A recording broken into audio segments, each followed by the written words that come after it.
government to account. Mr Speaker, on the 27th of November, the UK, France, Germany and Italy condemned collectively the massive increase in settler violence against Palestinian civilians in the West Bank. The pace of settlement building in the West Bank continues unabated, as my honourable friend knows well, and I know that she has been engaged on these issues for some time. Israel must stop settlement expansion. It must crack down on settler violence, which has reached record levels. This government has introduced 3 waves of sanctions focused on settlements, including against Mr Ben-Gvir. Robin Swan. Thank you very much, Mr Speaker. In an earlier answer, the Foreign Secretary said that trade relations between China and the UK were of a national interest. To that extent, can I ask what conversations her department had with Invest Northern Ireland prior to it signing a cooperation framework memorandum of understanding with the China Chamber of Commerce in the UK? Minister. Mr Speaker, this government supports UK businesses to do business with China whilst being open-eyed to any risks. Sorry. Richard Bergen. Thank you, Mr Speaker. On Donald Trump's threats of military action against oil-rich Venezuela, reports suggest that British military personnel are aboard the US warships heading towards Venezuela. So will the Foreign Secretary therefore make clear that Britain will have no involvement at all, including troops on US warships, in any Trump-led military intervention there? Minister. Well, Mr Speaker, as the Foreign Secretary made clear a moment ago, the UK is not involved in these operations. There are reports overnight, which we don't know the full detail, which the US will respond to, and we've been very clear that we expect all nations to operate in line with international law. Dr. Ben Spencer. Thank you, Mr Speaker. The Elections Act expanded the franchise to over 3 million British nationals living overseas. As MPs, we have a duty to represent those who lived in our constituencies, but we don't know who they are or where they are. How can our embassies help? Minister. Mr Speaker, the Foreign Secretary works closely with Cabinet colleagues on a number of issues, including overseas voter registration. We encourage all British nationals to register as overseas voters if they move or live abroad, as has been the approach of successive governments. We keep gov.uk under constant review, and British nationals abroad can contact their local embassy or High Commission for further information. Debbie Abrahams. Yes. Mr Speaker. Mr Speaker, in 2023, Parliamentarians for Peace were set up in the aftermath of the terror attack in Israel and the killings of innocent Gazan civilians. On International Human Rights Day next Wednesday, would the Foreign Secretary and her team and everyone here join us for the Parliamentarians for Peace vigil that we're hosting then? Thank you. Minister. I will do my very utmost, as I'm sure other ministers will. David Mundell. Thank you, Mr Speaker. The Child Nutrition Fund is one of the most effective ways to enhance the impact and value for money of ODA spending by mobilising domestic resources, philanthropic and private capital, having the potential to multiply UK ODA contributions by as much as 6-fold. In 2023, the UK Government committed to a £16 million contribution to the Child Nutrition Fund. Will Ministers confirm that that will be honoured despite the changes in ODA spending? Well, Mr Speaker, he's been a long-standing champion on these issues, and we reaffirmed our commitment to addressing malnutrition at the Nutrition for Growth Summit in 2025, as he knows, and we continue to support the Child Nutrition Fund, which funds treatment of acute malnutrition. We're providing technical assistance, and we're supporting countries to integrate nutrition across sectors. Shankar. Thank you, Mr Speaker. With winter settling in and thousands of Gazan children still acutely malnourished, will the Right Honourable Friend work with international partners so we can go further and faster to help these children? I can say yes, we will. That is why we have announced today that we will support the Disaster Emergencies Committee's Middle East appeal through the winter with a pound-for-pound matching a further £3 million to help support people of Gaza through the winter. Nick Timothy. Thank you, Mr Speaker. The White House has expressed concerns about sensitive cables that run under Royal Mint Court, as have the Dutch, Swiss and Swedish governments. I understand that the Foreign Office has denied the presence of such cables to the US government, and the Cabinet Office has denied it to the press. So will the Foreign Secretary stand up and just make very clear to the House of Commons that there are no such cables running beneath or near the site? Yes or no? Foreign Secretary. Mr. Speaker, we always make national security considerations a central priority, and we continue to hold a range of discussions on national security issues with the US and with other partners. And I would just say to the honourable member, under his party, the Defence Secretary was sacked for leaking national security information, the Home Secretary was sacked for national security breaches, and they left us with the smallest army since Napoleon. We won't take any lectures from the Conservatives. Yeah. Jessica Morton. Mr. Speaker, we've seen a year of protests in Georgia against democratic backsliding and crackdowns on political opponents, which are deeply concerning, including for those in Newport with strong links with Kataisi. What more can be done with allies to increase diplomatic pressure? Minister. Well, she raises this very, very important issue. We're deeply concerned by the democratic backsliding in Georgia. We've issued a number of sanctions, as she'll be aware, and I've raised concerns directly with Georgian Dream representatives, and will continue to follow the situation closely. So, Oliver Darden. Thank you, Mr. Speaker. Today is UAE National Day, marking 54 years since its full independence. In that time, it has become one of our nation's staunchest allies and a key investor benefiting constituencies up and down the country. As chairman of the APPG, will the Foreign Secretary join me in congratulating them and recommitting to this key strategic relationship? Minister. Mr. Speaker, I will. I was delighted to see my Emirati counterpart just yesterday. We had a minister representing the British government at the Emirati National Day. They are a key partner. I welcome their investment all over the country, and we will take the relationship from strength to strength. Jim Johnson. Thank you, Mr. Speaker. In July 2024, the ICJ ruled in its advisory opinion that Israeli settlement and occupation are illegal and needed to be ended and dismantled retrospectively. So can the Minister explain why, after 17 months, the UK government still hasn't responded to the ICJ advisory opinion? Mr. Speaker, the advisory opinion is an important piece of international legal opinion. We're taking our time and making sure we have an adequate response, but I would just remind my honourable friend that it's not like nothing has happened over the course of that 17 months. We have recognised the Palestinian state. That is absolutely central in the deliberations of the advisory opinion, and we have done many other things too, as has been discussed over the course of the session. Question, Dr. Ellie-Chance. Thank you, Mr. Speaker. What action will the UK government take as a consequence of Israel's flagrant violation of international law in establishing and expanding settlements? The lack of action creates a culture of impunity in which Israel feels able to greenlight the expansion of the E1 settlement, breaking division between the West Bank and East Jerusalem, putting a nail in the coffin of the two-state solution. Will the Foreign Secretary ban trade with illegal settlements to show that violating international law has consequences? Mr. Speaker, from this dispatch box, we have announced 3 waves of sanctions, including on Mr. Ben-Gvir and Mr. Smotrich. I have discussed with the Honourable Lady the questions around trade on a number of occasions. Any trade with settlements does not benefit from the trade arrangements in place with Green Line Israel. We continue to take steps to ensure that that regime is being enforced in full, and we continue to look at these issues very carefully. That completes questions. We'll let the front bench change over.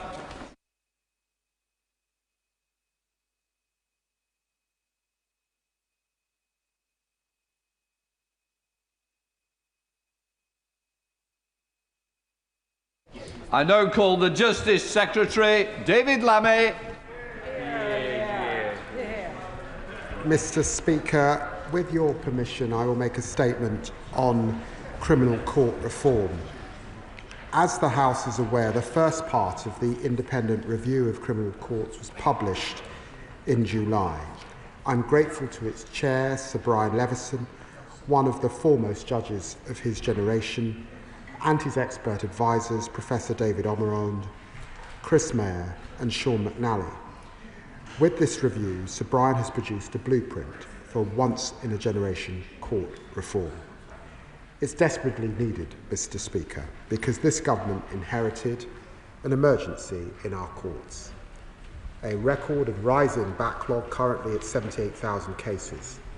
Victims facing agonising delays, with some trials not listed for years.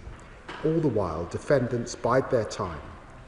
The guilty plea rate has decreased every year since the year 2000. And in the year to June, 11,000 cases were dropped after a charge because victims no longer supported or felt they could support the case. Behind the statistics are real people. Katie was repeatedly abused by her partner. She reported him to the police in 2017, but then had an unbearable 6-year wait for justice. During this time, she lost a job due to her mental health deteriorating. She became increasingly isolated, lived in fear, and lost faith in the court system. Mr. Speaker, this is not isolated, it's systemic. We're all proud of our justice system rooted in the Magna Carta, but we must never forget that it implores us not to deny or delay justice. When victims are left waiting for years, justice is effectively denied to them. And this is a betrayal of our legal heritage, and it's a betrayal of the victims themselves. Some will ask why we don't simply increase funding. This government has already invested heavily in the courts, nearly 150 million to make them fit for purpose, 92 million committed per year for criminal legal aid solicitors, and funding for a record number of sitting days in our Crown Courts, 5,000 more than those funded last year by the previous government. Today I can announce up to £34 million per year in additional funding for criminal legal aid advocates to recognise the vital support that they give to those navigating the system. I will also accept Sir Brian's recommendation to match fund a number of pupilages in the criminal area, to open a career at the criminal bar to more young people from across society. I will also negotiate sitting days with the senior judiciary through the usual Concordat process, aiming to give an unprecedented 3-year certainty to the system. I'm clear that sitting days in the Crown Court and Magistrates' Courts must continue to rise, and my ambition is to continue breaking records by the end of this Parliament. But as Sir Brian has made clear, investment is not enough. The caseload is projected to reach 100,000 by 2028, and without fundamental change could keep rising, meaning justice will be denied to more victims and trust in the system will collapse. Mr. Speaker, to avoid that disaster, I will follow Sir Brian's bold blueprint for change.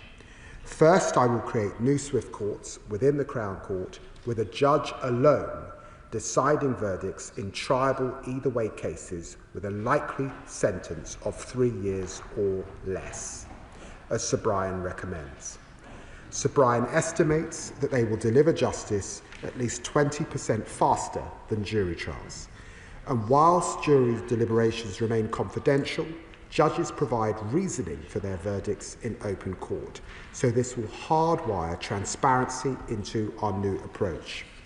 Sir Brian also proposes restricting defendants' right to elect for jury trials, a practice not found widely in other common law jurisdictions. And let's be honest, it's a peculiar way to run a public service. Our world-leading judges should hear the most serious cases, and I agree that they and the magistrate should decide where a case is heard. This will prevent defendants from gaming the system, choosing whichever court they think gives the best chance of success and drawing out the process, hoping victims give up.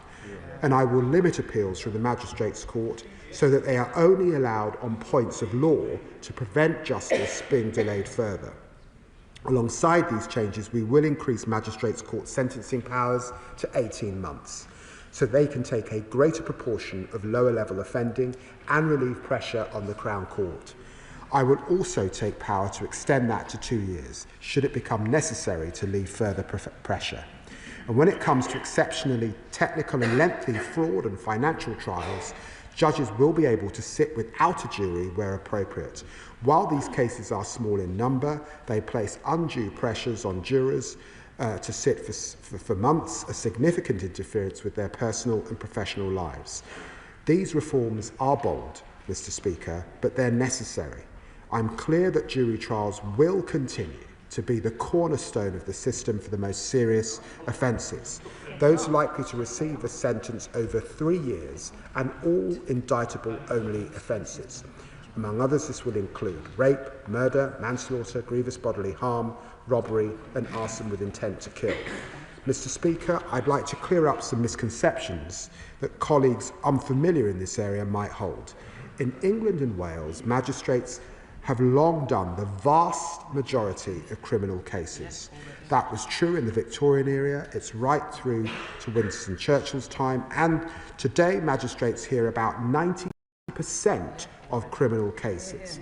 In fact, only 3% of trial cases in England and Wales will ever go before a jury, and almost 3/4 of all trials going to the Crown Court will continue to be heard by them under our changes. The party opposite talk about the Crown Court as if it were an ancient institution. I should remind them that it was established in 1971, the year before I was born, to replace a patchwork of part-time courts unable to cope with the rising caseload. Parliament acted because the country needed a more efficient system that could command public confidence. We now face an emergency in the courts, and we must act. As Lord Chancellor, my responsibility is to ground reform in the rule of law and the right to a fair trial.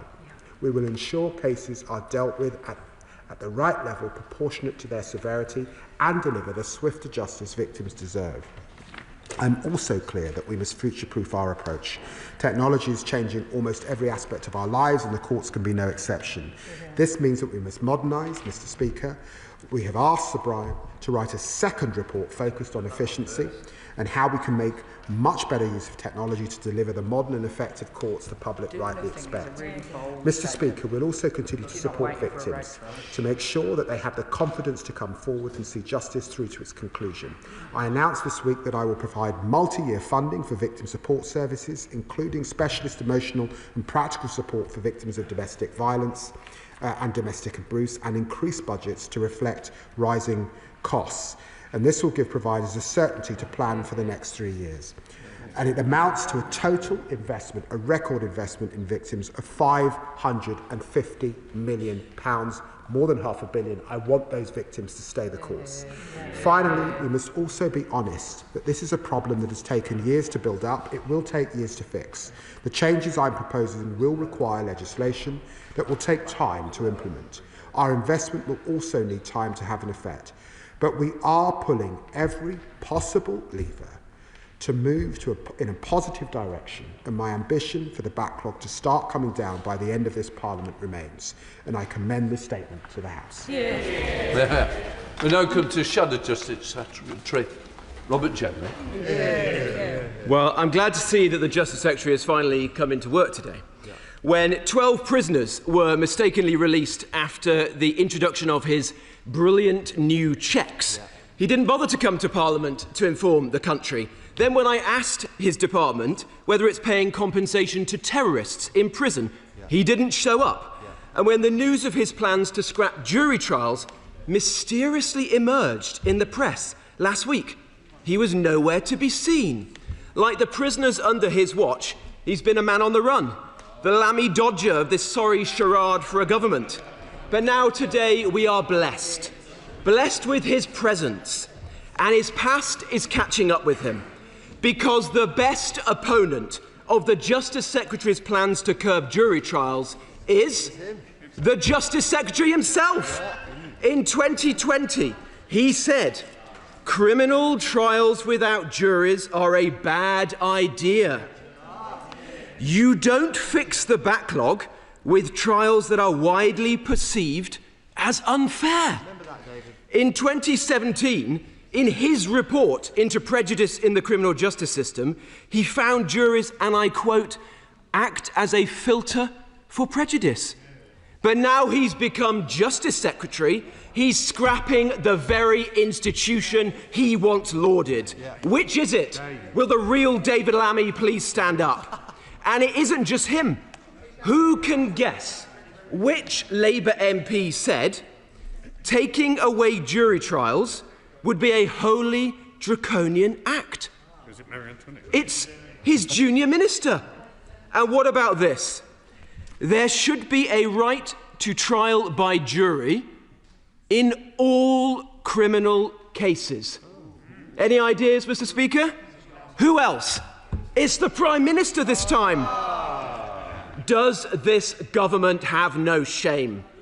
Now, yesterday the Justice Secretary boldly claimed that if the medieval barons were around today, they'd support his changes. Well, then again, English history has never been his specialist subject, has it? 800 years on from the Magna Carta, we have another unpopular leader who doesn't listen to his subjects, levies eye-watering taxes, and a state that locks people up for what they say. Well, I say, the link between British citizens and the administration of justice is as important as ever. A link that serves as a check on an occasionally overbearing state. Our ancestors did not stop bad King John, only to be undone 800 years later by this Prime Minister and his court jester.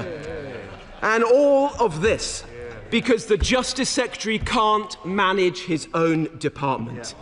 This morning, more than 50 Crown courtrooms sit empty in England alone.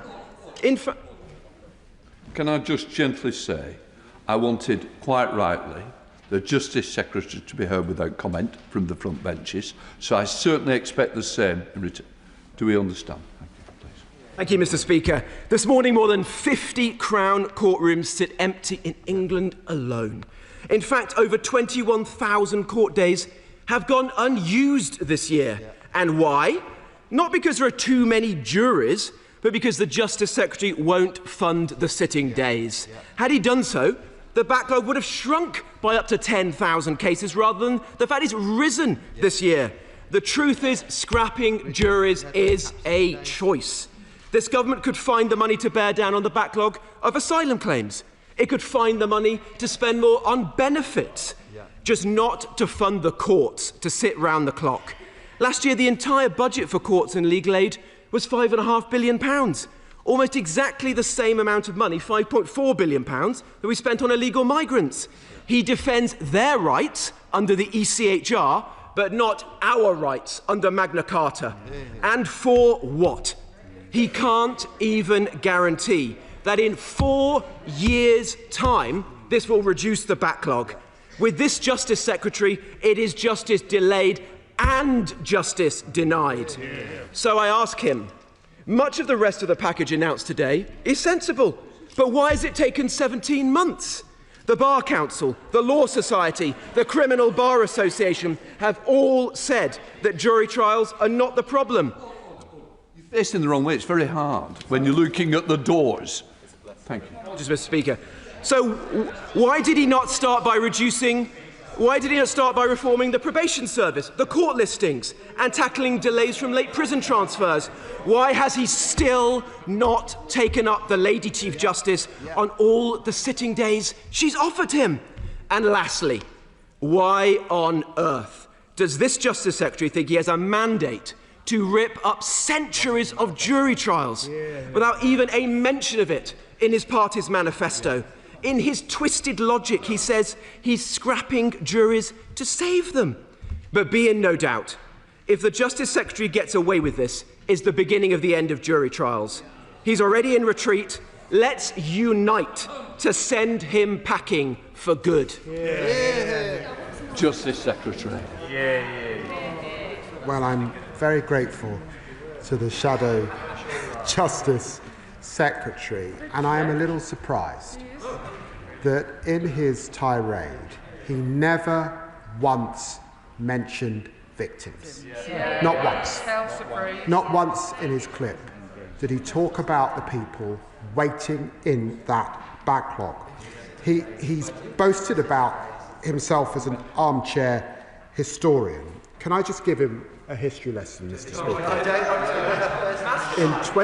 In 2019, sitting days in the Crown Court were cut by almost 15%. They oversaw a 12% reduction in Crown Court trials. And many of us remember, over those 14 years of austerity, the magistrates' courts that closed in local communities, the Crown courts that closed in local communities under his watch. It was a political decision, not my words, the words of the senior presiding judge of England and Wales. I wonder how he'll try to blame the pandemic for that decision. He talks about what I tweeted in 2020. We are saving and protecting jury trials.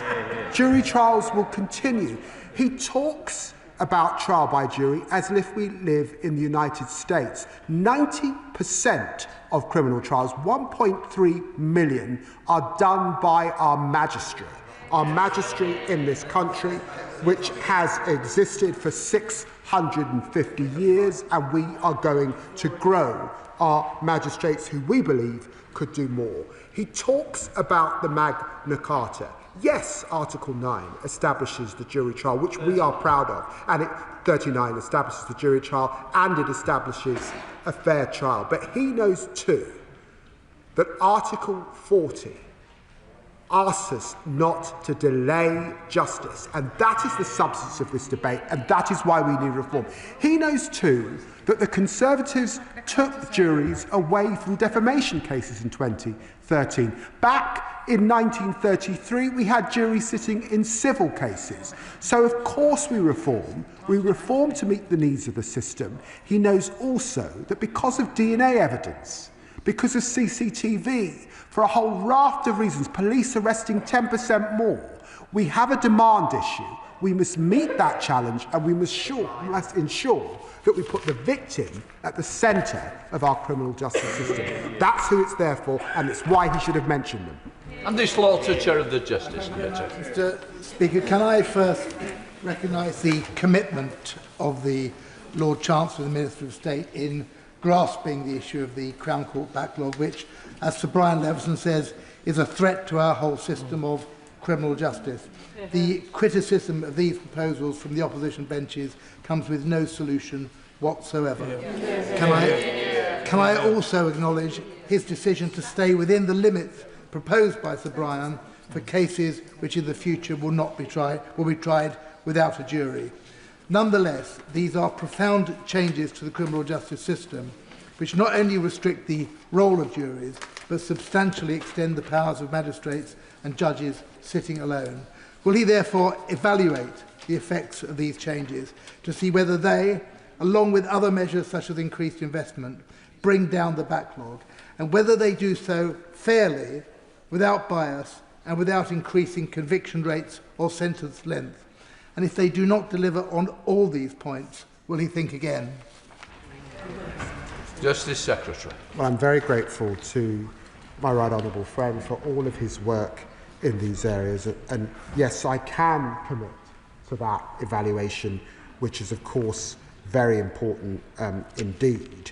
And it's right to say, too, that Sir Brian found in his report, or estimated that he suspected there would be 20% faster, because, of course, it does take time for juries to deliberate, and without the necessary conveyance of information between barristers, the judge and the jury, he expects a system that's judge-led, or indeed that's magistrate-led, to be speedier. He will know too that the Magistrates' Court don't currently have a backlog, and with increasing magistrates can do a little more.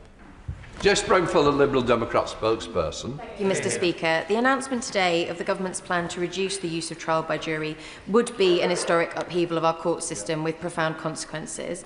But the Justice Secretary has not stood up and argued in favour of judge-only trials on their own terms. Instead, he has made arguments that there is no alternative. That is simply not true. We have heard many within the legal profession argue that removing trial by jury is a misdirection for the multitude of problems that are actually underlying the backlog. These problems, caused by years of Conservative mismanagement, have resulted in countless wasted hours of sitting times, and victims failed time and time again.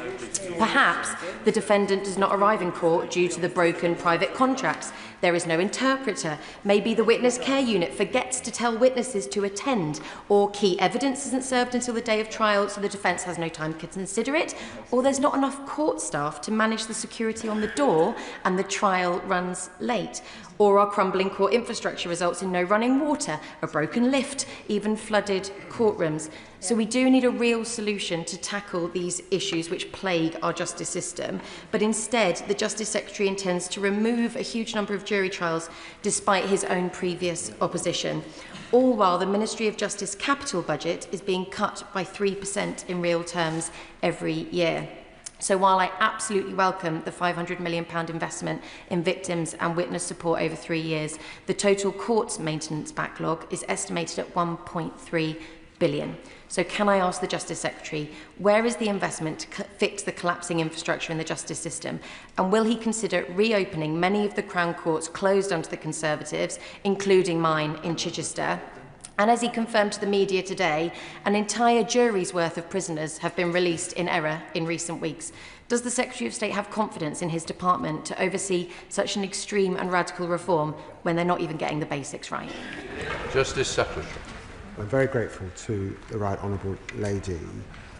She mentions a range of issues which are important to ensure that across our 80 or so courts and 500 courtrooms that they're working effectively, and that's why we've asked Sir Brian Leveson to look at efficiency as part 2 of his review, because we do need not just our courts but Crown prosecution, our police working together at a regional level to deliver that improvement.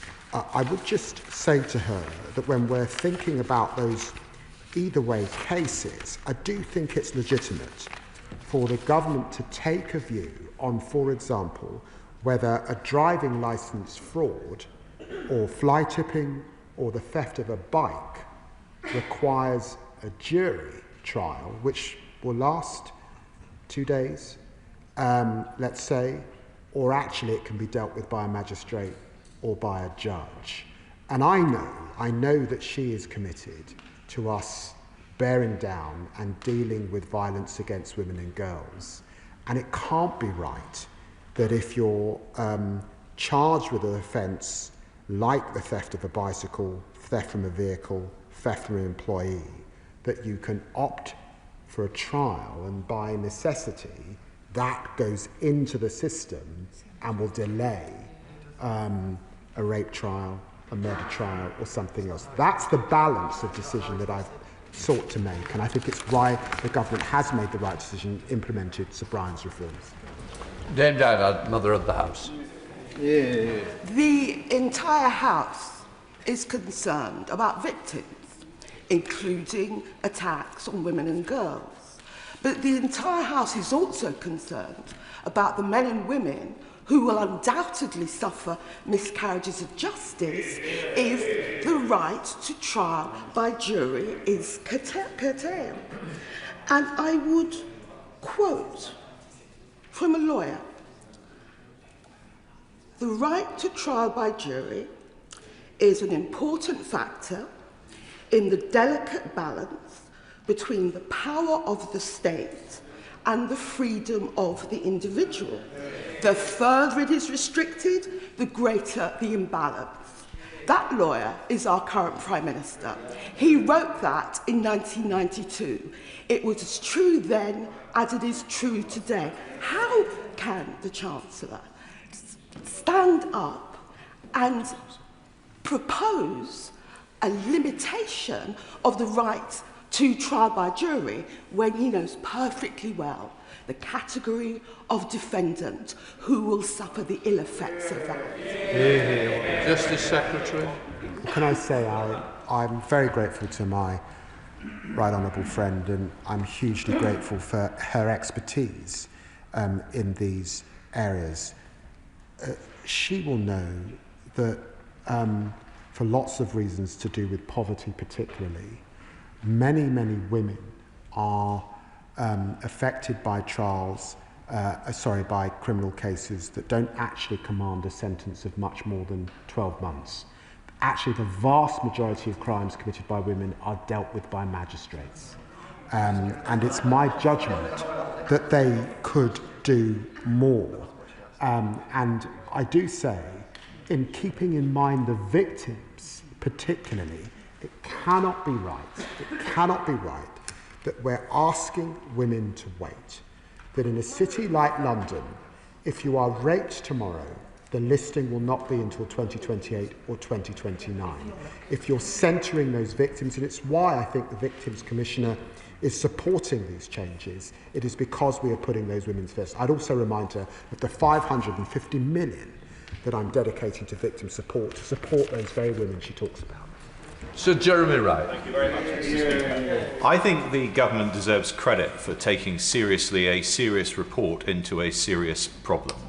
But can I ask the Secretary of State whether it is his preference that the changes he's outlined to jury trial are permanent or will recede when the problem of backlogs recedes? Can I also ask him, in relation to judges alone deciding either way cases, he knows that Sir Brian's recommendation is that the presumption should be that for cases where the sentence may be 3 years or less, that it should be a judge-only trial, but that, of course, is a presumption that could be rebutted. Is it the government's intention that that should be a presumption, not a definitive rule? And finally, he knows that Sir Brian also recommended that the plea hearings be pushed back to allow for advice on guilty pleas to be given more clearly and more fully, and that is likely to increase the number of guilty pleas, preventing cracked trials. In what he's said about extra funding for the criminal bar, will he focus that funding so that people can be advised early and we can avoid those cracked trials? Justice Secretary. Well, we will consult on how we implement that so we can deal with those cracked trials. I'm pleased that he recognises the importance of Sir Brian's work and his deliberations with his panel, it is not my expectation that these rules would change, and that's also because Sir Brian reflected on the complexity and the demand that we're seeing in our criminal justice system. I know, with his tremendous experience, DNA evidence, phenotyping, the range of new laws that this Parliament is introducing, the increase in sexual crimes as a result of smartphones and other technology, all of that requires change in the system. So I do believe the changes that we are making will be permanent. Mr. Speaker, I understand that my right honourable friend has inherited a disastrous situation in the criminal justice system. Huge backlog left by austerity from the party opposite, so we have no truck with them. But does he fear, as I do, that restricting trial by jury will put a certain class of people in judgment over the rest of us, and that the check and balance on that is that jury can be drawn from amongst what we might include working class people, as I would describe them? Does he fear that we're going to create an us and them in the criminal justice system by taking away people's right to go to trial by jury? Justice Secretary. I do understand my honourable friend's anxiety, of course I do, but I would just remind him, Mr. Speaker, that the vast majority of these individuals will be tried by magistrates, and that historic system that we've had is actually an aspect of that Article 39 Magna Carta right which is being tried by your peers, because they are people that live in every neighbourhood in our country and volunteer their efforts very importantly. Sir David. The Secretary of State, when he took office, swore an oath of office. It reads, "I do swear that I will respect the rule of law, defend the independence of the judiciary, and discharge my duty to ensure the provision of resources for the efficient and effective support of the courts." And that last bit matters. Governments of his party, my party, and before they get too sanctimonious, the Liberal Democrats too, Oh, surely not. all starved the courts, all of them, from Blair to now. And what he has to do is put that right, because if he doesn't get sufficient extra sitting days, this problem will not be solved. And when I say sufficient extra, it's not 1,000, it's not even 5,000. It's an order of magnitude increase, because instead what he's doing is undermining a bulwark of our Constitution. In the words of Lord Denning, it's been the bulwark of our liberties for too long for any of us to seek to alter it. So why won't he go and have his argument with the Treasury and solve this problem properly? Justice Secretary. I do understand the spirit of what the right honourable gentleman is saying, and he's right. Our courts have been starved of funds for too long. But he knows, despite the extra investment that we're putting in and the investment that we got in the spending review, new courts in places like Blackpool, it will take a considerable time. And I say to him, when we've asked for Brian to reflect, and he is one of our most eminent judges, would it really be right to ask the victims to wait a decade until we fix the system? It can't be. For all of the reasons that he reflects on in his report, we have got to chuck everything at it. More investment, which we are doing, reform, which we are doing, modernisation, which we're doing. Which we got, Dr. Stella Crease. Thank you, Mr. Speaker.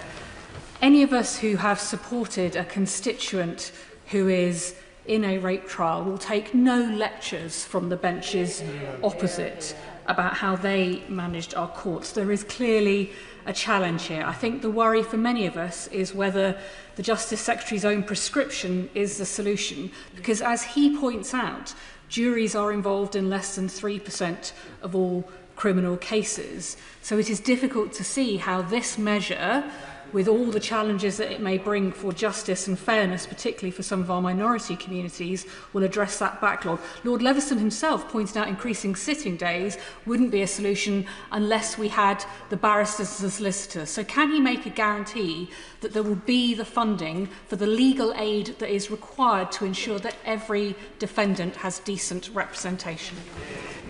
Justice Secretary. Well, I'm very grateful to the Honourable Lady, and I just remind her that we are increasing that uplift to barristers and their fees, 34 million.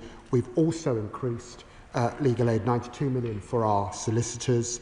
And because we do need a pipeline of criminal lawyers, we've got this match-funded scheme for pupilages, so that we do see the next generation of young people from all backgrounds becoming our criminal legal aid lawyers.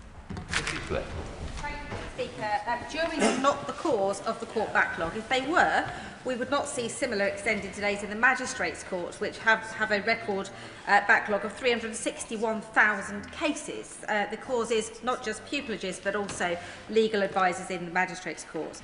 Given that some of these cases with potential longer sentences will move to the magistrates' court, what additional investment will go into them so that we don't just see the problem move from the Crown Court to the Magistrates' Court and see victims wait just as long there?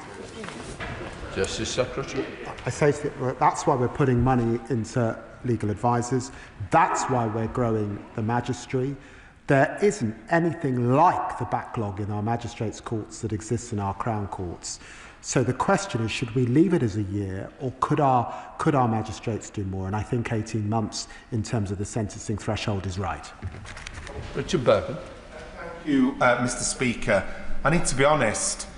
The prospect of citizens in our country being put away in jail for up to 3 years without the benefit of a trial by jury sends a chill through my heart. I'd also gently say that no government should ever govern as if it will be in power forever. The front bench denounce members of Reform as being Putin's pals. I think that's a fair description. Doesn't the Justice Secretary want to think again?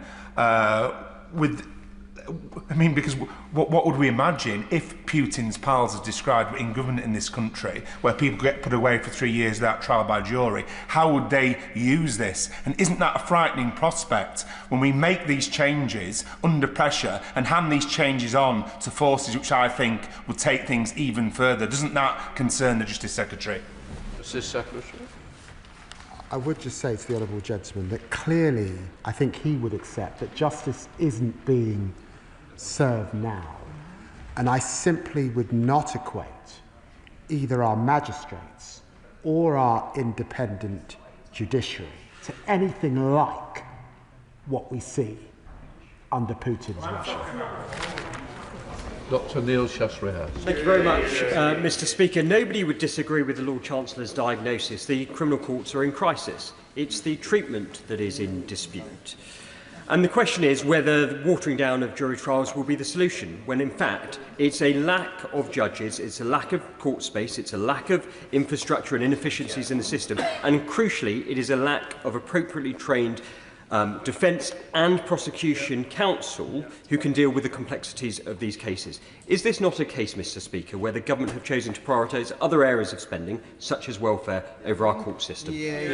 Justice Secretary.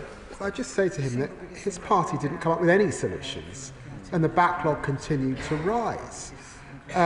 We commissioned an independent review led by one of the country's most eminent judges, and we are now, having reflected on that review, getting on with the business of recognising what he said, which is there is not a silver bullet, we have to do it all, and we are building on the reform he asked us to do.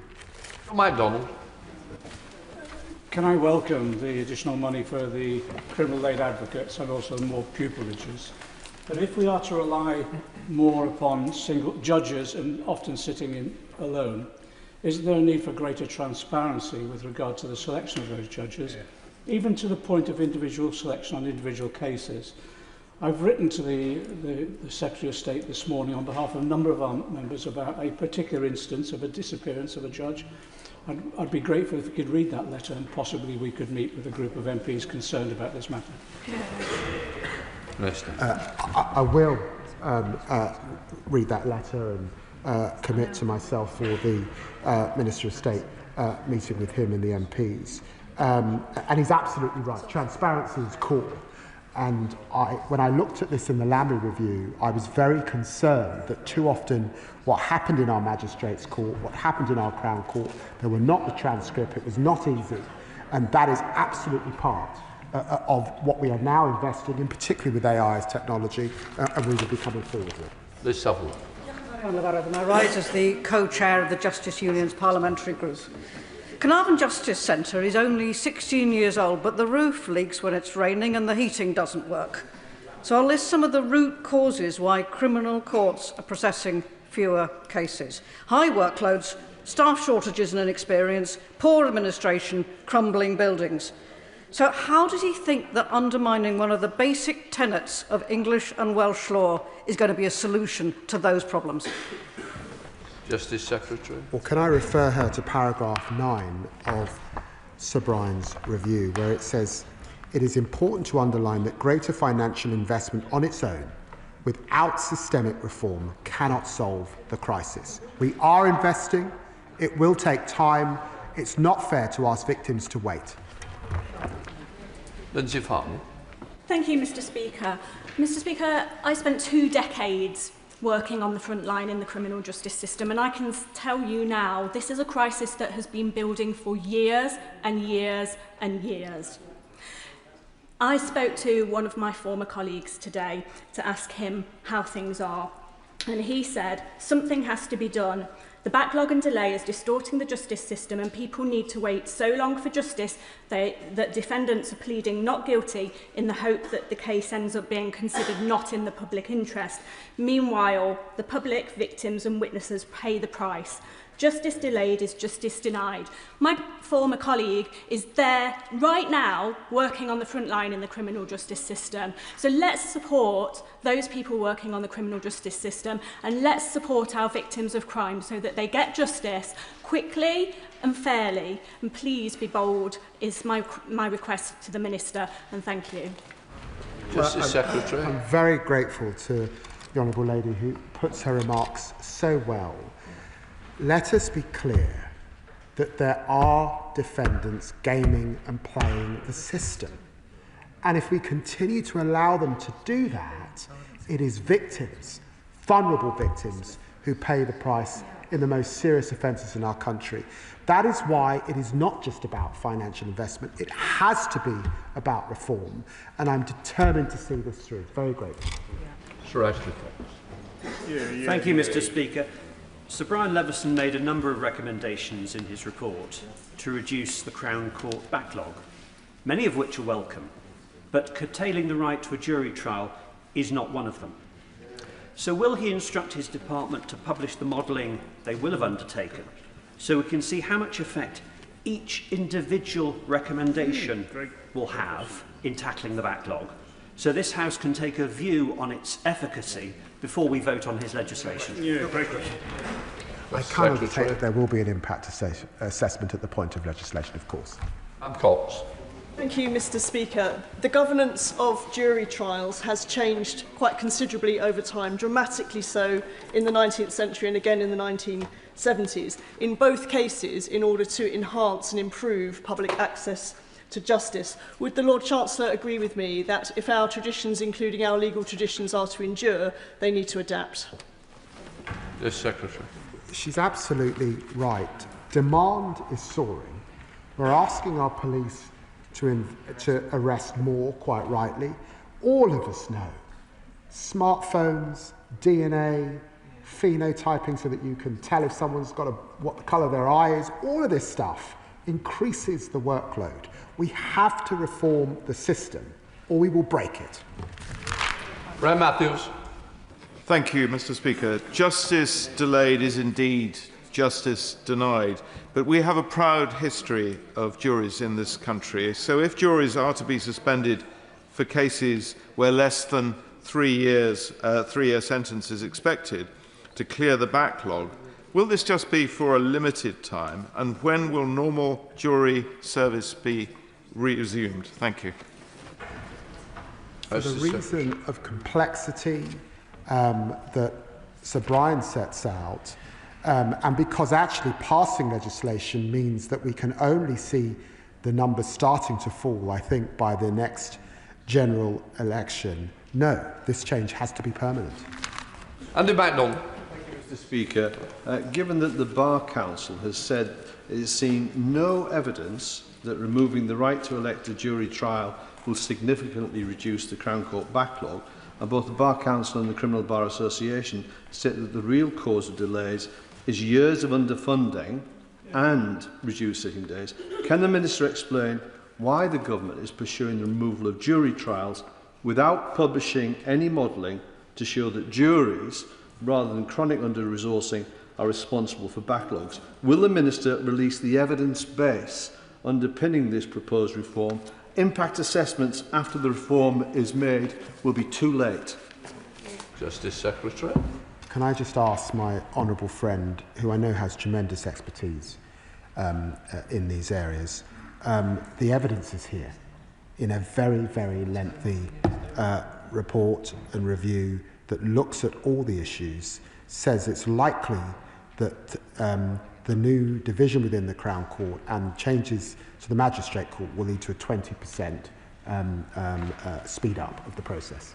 Thank you, Mr. Speaker. The idea that you have to scrap jury trials to save jury trials is simply farcical. 800 years of legal frameworks are being upended, not to save backlogs, it's not to save money, but it's a reframing of rights and where power lies, taking power away from the people. Does the Lord Chancellor agree? Does he accept that jury trials, having your peers judge you, it protects the vulnerable and enables fairness? And in fact, this decision, as the Mother of the House said, will actually increase the risk of miscarriages of justice. Justice Secretary. I say to the honourable gentleman, our criminal law cannot just be set in aspic. The system that we have now largely came about as a result of legislation in 1971. Just prior to that, this House outlawed homosexuality. It was only in 1991 that we outlawed marital rape. So of course we make change, and it's right that we make change in this circumstance. Sir Russell. Thank you, Mr. Speaker. I have immense sympathy for the difficult position that the Lord Chancellor is in and that the many victims of crime in our country are in.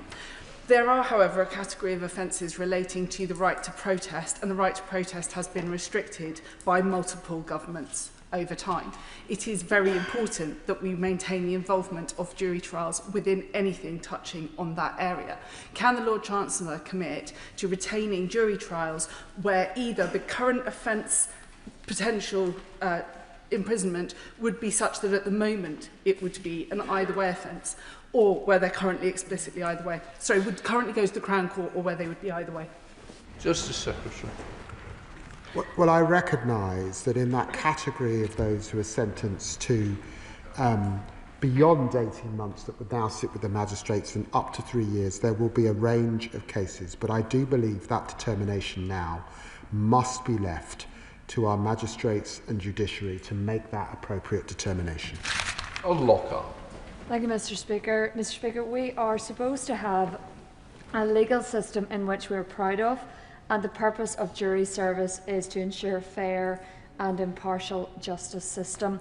Whilst there are dire backlogs in terms of Crown Court hearings in England and delays too in Northern Ireland, would the Lord Chancellor consider other options, such as a full funding of resources to address backlogs, as opposed to removing a civic obligation that people in this country believe in and have upheld for a fair judicial system?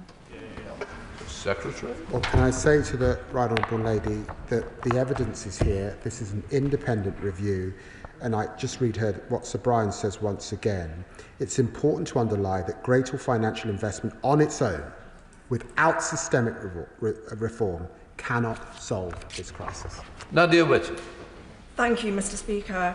I firstly welcome the £550 million investment in victims, but a trial by jury of your peers is a cornerstone of the criminal justice system in this country. Court backlogs are a serious problem, I know that firsthand, but the evidence shows that this is because of issues like a chronic lack of funding rather than the use of juries. Surely the Secretary of State can see that it would be a grave error to erode a principle that has stood the test of hundreds of years, that is widely regarded as producing the fairest outcomes, including by his own 2017 review, all for time and cost-saving measures that might in practice save neither time nor cost. Justice Secretary. Well, I recognise the sincerity with which the Honourable Lady, my honourable friend, puts her remarks, but I would say to her that I really reflected on what Sir Brian said. There is no silver bullet here. I do not suggest that the changes we're making to threshold in relation to jury trial will fix this entire problem. It will take more investment, that's what we're doing. It will take modernisation, particularly in relation to transcript and audio, but it will also take reform. And we have reformed the criminal justice system in the past. We can do that again in a way that is fair and right for everybody. Mahendra. Thank you, Mr. Speaker. In the event a volunteer magistrate makes a mistake and jails someone for 2 years, now that person's automatic right to a rehearing is removed, can the Justice Secretary confirm whether he believes this is efficiency or just easier wrongful imprisonment? Justice Secretary. Of course you would get permission to appeal where the circumstances are legally correct. Of course you would. Brendan Jess. Mr. Speaker, I welcome the proposals being made to tackle the court backlogs and the delays, and the previous government did nothing to address this. But can the Secretary of State please confirm that this government will preserve the sanctity of jury trials, but the changes relate to only some of either way offences, which are considered to be less serious and can therefore be properly dealt with by magistrates who already deal with 90% of criminal cases? Justice Yes, I can. Very grateful. And I'd want to confirm, for every victim of a crime, it's serious. But the decisions that I'm making from the dispatch box are about length of sentence, asking our magistrates to go up from 1 year to 18 months, and asking this new division within the Crown Court to deal with 18 months to 3 years. Thank you, Mr. Speaker. Does the Secretary of State not agree that his policy to abolish trial by jury in all but the most serious of cases undermines the whole foundation of law and order in this country and risks the further politicisation of our judicial system, with judges acting alone as the state and no longer being held to account by the people in the form of a jury? Secretary of State. No, I do not. Catherine Atkinson. Thank you, Deputy Madam Speaker. Victims are waiting for years to be able to see their cases go to trial. Christmas after Christmas, unable to heal or move on. The backlog at a record 78,000 cases, and a backlog that was growing under the Conservative government before the COVID pandemic. Does the Secretary of State find it as galling as I do, the hypocrisy and faux outrage of the Conservative opposition, that reform is needed to clear up the mess they made of our criminal justice system? Secretary of State. She puts it very well, and as I said, I was worried that the Shadow Justice Secretary did not mention victims at all in his statement. He did not talk about their record in office. There's been a lot said about further investment, but effectively behind those questions is that we should ask victims to wait another decade while that investment. I don't think we can do that. Sian Berry. Madam Deputy Speaker, I appreciate the focus on victims, but has the Secretary of State considered the risks of removing juries with, where there are charges with state or corporate victims if we are to preserve dissent, whistleblowing and protest? And given big concerns raised about representation among judges, is he concerned about the potential for really damaging attacks on and politicisation of individual judges and their decisions? We have got to protect our judges, and there is an increased climate in which judges are concerned about their security because of statements, some of them from this House, that would undermine the independence of our judiciary. Kim Johnson. Thank you, Madam Deputy Speaker. The proposed new SWIP courts will mean decisions regarding guilt will be made by judges alone who have had sight of inadmissible and potential prejudicial evidence. So, can the Secretary of State give assurances that judges' decisions are not influenced by inadmissible evidence, bearing in mind the significant consequences for both victims and defendants involved in cases no longer eligible for jury trials? And if this policy goes ahead, will he consider a non-extendable sunset clause? I'm very grateful for the question, and I will reflect on the evidence point that my honourable friend makes. I've said that I don't believe that a sunset clause would be right in this area because of the demand and the complexity that Sir Brian also refers to, and frankly because legislation will take some time. I hope to see the backlog reducing by the next election, but I do believe these changes have to be permanent. Martin Bickers. Thank you, Madam Deputy Speaker. Tony Blair's administration brought in similar proposals and was eventually forced to abandon them thanks to opposition both within this House and beyond. The same appears to be, a coalition of opposition appears to be building up yet again. Reflecting on the reply that the Justice Secretary has just given, could I urge him to reconsider the sunset clause as being the only way that he might actually get this proposals through the House? Can I just say to the honourable gentleman,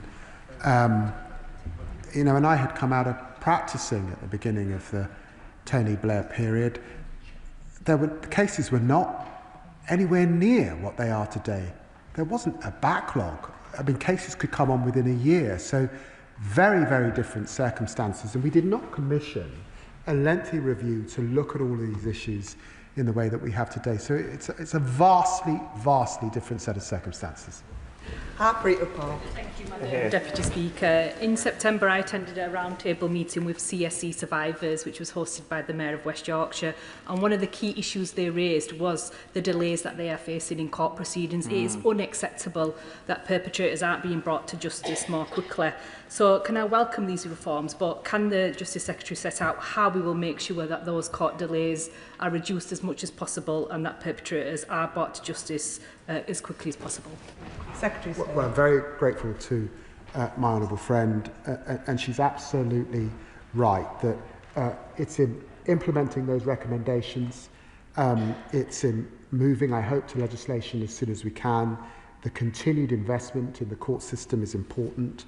The Concordat and my obligation to get to more sitting days is of course important. Modernisation and the use of AI and technology across our court system and modernising our courts is very important. And of course this is, you know, the discussion today is about our criminal court, but we also need investment in our civil courts and our family courts as well. Thank you, Madam Deputy Speaker. I begin by firstly making reference to marriage to of interest as a practising barrister and a law firm owner. Our centuries-old right to jury trial is not an ornament of the past. It is the living example of a fair trial, the safeguard that ensures no citizen is judged except by their peers. It is the cornerstone of our legal heritage and the bedrock of public confidence in criminal justice. It must not be curtailed for administrative convenience. And let us be clear, curtailing jury trials won't cut the backlog. And if it does, it will simply shift that backlog straight back into the appeal courts. So why has the government chosen not to prioritise court capacity, judicial recruitment and proper case management reform, but instead chosen to curtail jury trials? We're doing all of it, I would say, and I have huge respect for the Honourable Gentleman and his experience as a criminal practitioner. And let me say, of course, I've heard a lot of messages over the last few days from friends of mine that are at the bar or are criminal legal aid solicitors. Change is hard, but the responsibility of the government is to look at the whole system, to look at all that has been said, and to centre victims. And I'm not hearing, really, from the Chamber, for those who oppose what we're doing, what else? What I am hearing is more money might fix this problem, Well, Sir Brian's been clear, investment alone will not fix this problem, and it's not acceptable to ask victims to wait another decade for that investment to kick in. Rachel Hopkins. Thank you, Madam Deputy Speaker. I welcome the government that the government will match fund criminal barrister pupilages and agree there should be a focus on opening up a career at the criminal bar to even more young people from across society, and I'd say from across socio-economic backgrounds. Can the Lord Chancellor set out what additional plans he has to make law a more accessible sector for young people of all backgrounds? Secretary of State. The day I was called to the bar back in the mid-1990s was a huge moment in my life, coming from a working class poorer background, raised by a single mother. And I'm deeply saddened that over the last few years, young people from all backgrounds have been put off becoming criminal legal aid solicitors, criminal legal aid barristers. We've got to do something about it. And that's why I've found the money, both to raise fees for our barristers and our lawyers in this area, but also to ensure that we've got the next generation of lawyers coming through. And I hope it doesn't get lost in some of the misconception about jury trials. Robertson. Thank you, Madam Deputy Speaker. The Justice Secretary blames the court backlog on reduction in funding by the previous government, yet he plans to reduce access to jury trials permanently. Isn't the truth of it he doesn't want to fund courts because his government has prioritised welfare for the few over justice for the many? No, absolutely not. We are implementing and building on the work of Sir Brian Leveson. We are determined to bring this down. It does take investment, it does take reform, it does take modernisation. Chris Vince. Thank you, Madam Deputy Speaker, and I thank the Lord Chancellor for his statement here today. Residents in my constituent Harlow are rightly concerned about the court backlog. Waiting 6 years for justice is not justice. Can the Lord Chancellor confirm that these changes they will bring down the court backlog, and can he reassure us that actually those major crimes that he spoke about will still face a trial by jury? Secretary of State. I can confirm that the jury system remains the cornerstone of our system and must do for obvious reasons. I do want to see the backlog coming down, but this is a mountain to climb, and that's why I've said I want to see reductions by the next general election. But the trend at the moment is upwards, and that's why we've got to throw everything at it if we're going to solve this problem. Will Foster. Thank you, Madam Deputy Speaker. I've previously raised the case of my Woking constituent, Danny, who is a victim of grooming and sexual abuse. She is having to wait more than 6 years for justice. Although I am concerned about these proposals from the Justice Secretary, I and others can probably be convinced if they do genuinely put victims first without undermining our justice system. So to do that, to persuade me, please will the Justice Secretary agree to publish the impact assessment in full and let the Select Committee for the Justice team fully scrutinise these proposals before the bill is introduced? Well, as you would expect, of course there'll be an impact assessment at the point of legislation, and the full scrutiny of these proposals, both in this place and in the other place. I would just say to him, listen to victim voices today. listen to our victim commissioners, listen to those groups that support victims. They are supporting these proposals because they know that combined, not just unilaterally, but combined, they are the best attempt that we've got to recalibrate and bring the system back to where it should be. Robin Swan. Thank you very much, Madam Deputy Speaker. Justice has devolved to Northern Ireland with the exception of the regulation of non-jury trials. On the 9th of June, a Northern Ireland minister in a committee of this place on the extension of non-jury trials in Northern Ireland actually said, the Secretary of State has asked officials over the next 2 years to examine how Northern Ireland could move away from those provisions, being non-jury trials. Is that still the government's mind? Secretary of State. Well, Northern Ireland, of course, is in a special and a unique position in relation to this issue, and I'm happy to get the appropriate minister to meet with him and any colleagues to discuss these issues. Alison Bennett. Thank you, Madam Deputy Speaker. I'm hoping for the avoidance of doubt that the Justice Secretary can rule out any changes to inquests with the jury which are required when the deceased has been detained by the state. These inquests are also subject to agonising delays for bereaved families. Given those delays, can he set out what plans he has to address backlogs in the Coroner's Court? Secretary of State. Well, I'm very grateful for the question, and I can rule that out, and happy to have the Minister discuss what we're doing in the Coroner's Court with her. Ayub Khan. Thank you, Madam Deputy Speaker. Can I declare an interest as a practising criminal barrister? Before the Justice Secretary tears up Clause 39 of Magna Carta, which guaranteed that no free person shall be imprisoned except by the lawful judgment of their peers, I asked him to consider only a few weeks ago I was in the Crown Court in Birmingham, where a matter was delayed and adjourned because we didn't have courtroom availability. So eliminating juries will not solve backlogs in the way he describes, but it will erode public confidence in the very principles that have protected our justice system for over 800 years. So I accept justice delayed is justice denied, but I'm sure the Minister will also understand justice must not only be done, but must be seen to be done, and that can only be done by juries. Hear, hear. Well, I note he accepts that justice delayed is justice denied, but then doesn't come up with a solution. Does he respect Sir Brian Leveson and his work?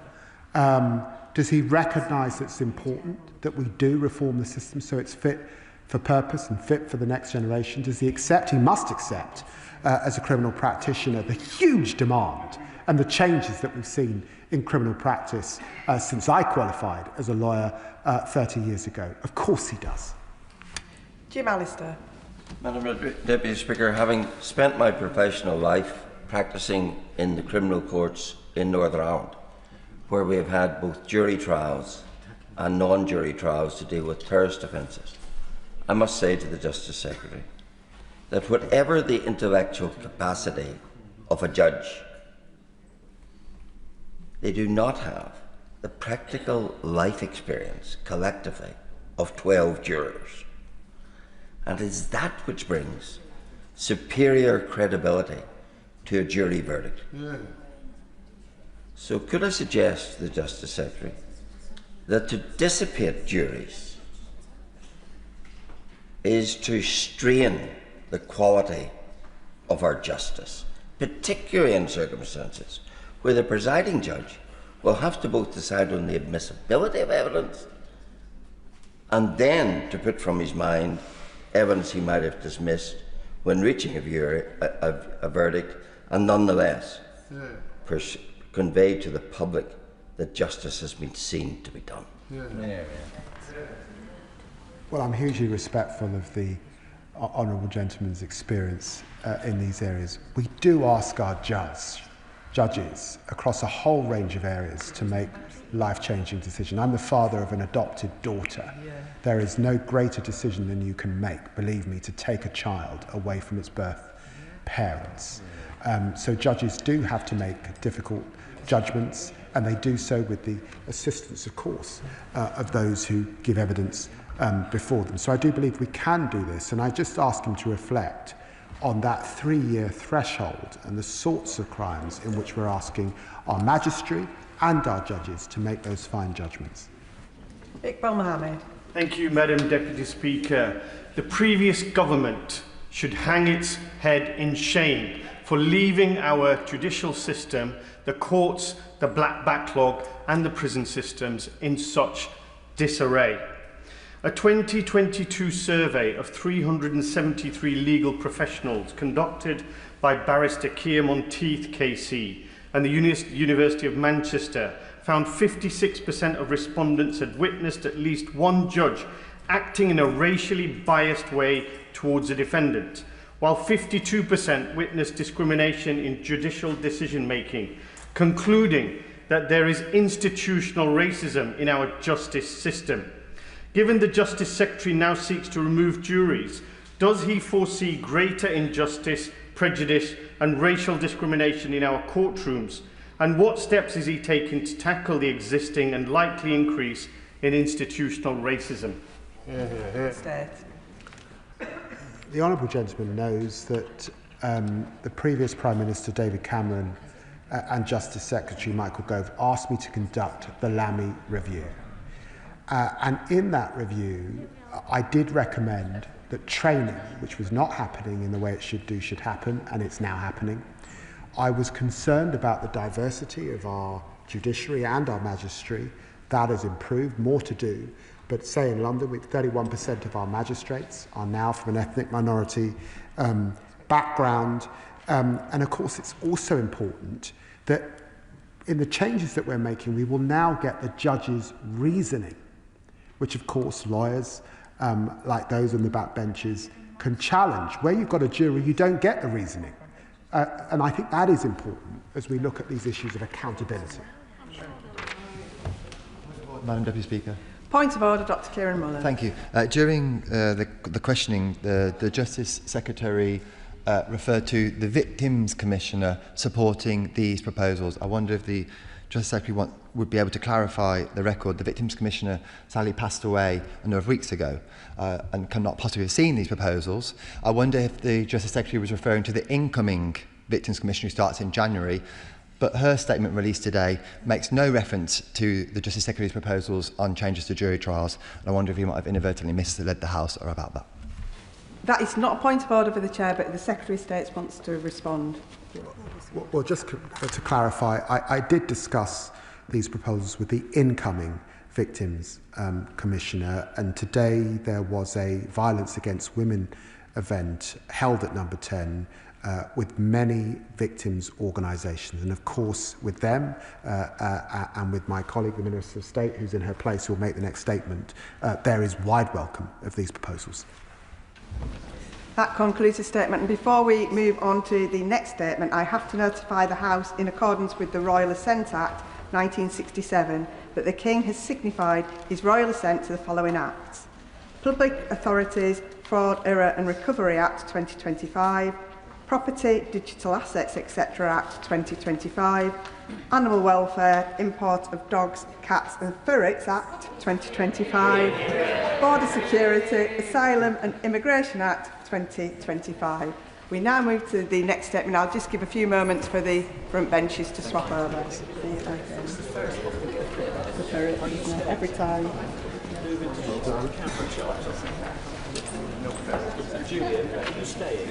So, yeah.